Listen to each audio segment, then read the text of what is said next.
Mintzalaguna niretzat da aukera polita bat euskara praktikatzeko modu eroso batean eta konfiantza leku batean. Euskara praktikatzeaz eta hobetzeaz aparte, Mintzalaguna euskaraz bizitzera animatzen dauen pertsona da. Mintzalaguna niretzat da astean behin ekimen bat euskaraz egiteko. Mintzalaguna da aukera bat nire euskara hobetzeko, pertsona desberdinak ezagutzeko, lagunak egiteko, ni Errumaniako naiz eta aukera bat da beste pertsona bat ezagutzeko. Niretzako Mintzalaguna da oso lagungarria. Askatasun gehiago hitz egiteko oso ona da. Ni Bizkaitarra naiz eta Donostian etorri nintzenean justu euskara gutxi hitz egin nuen. Horregatik saiatu nintzen hori nire euskara hobetzea.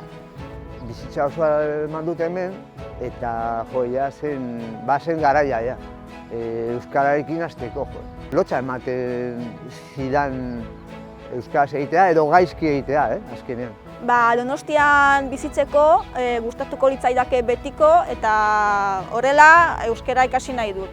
Aspertuta nengoen ja, hainbeste akademietan gramatika ikasi aspertuta eta ja momentu batean konturatzen zara nola azkenean ezin duzu hitz egin. Mintzalaguna programara apuntatzeko neukan arrazoi bakarra edo behintzat nagusia, urte amaieran neukan ahozko froga bat gainditzea zen.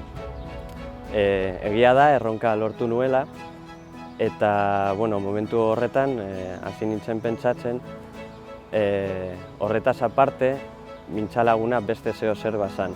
Eta Mintzalagunen artean harreman berezia sortzen zela, ezta? Eman dit justu konfiantza handia eta justu lagunak baita ere. Eta ingurun bat euskaraz non eroso sentitzen nagoet. Normalean nik ez daukalotxarik eta pertsona desberdina ezagutzen dut eta konfiantza daukat eta gustatzen zait plana hau lau pertsona egoteko, trago bat hartzeko. Asko ausartago naiz, berba egiteko. Ja azkenean nola osatu dugu talde bat eta oso ondo konpontzen gara eta pozik. Goaz astero. Elkartzen gara kafetegi batean, baina baita ere oso kulturalak gara eta ipurterre baita ere, eta horregatik zineman, antzerkira eta gauza horiek egitera joaten gara. 2 urte daramat Mintzalaguna egiten eta aurten egiten dugu plana da garagardo bat edatea. Bi mintzakideak bazkide gara soziedade batean eta han elkartzen gara. Oso garrantzitsua da euskara sustatzea eta bide honena da Mintzalaguna izatea. Lagunduko didazu euskara betzen, astero ordu bete. Mintza praktika egiteko zu bezalako baten bila gabiltza. Gustora hitz egingo nuke zurekin ordu bete. Lagunduko didazu euskaraz bizitzen? Mesedez!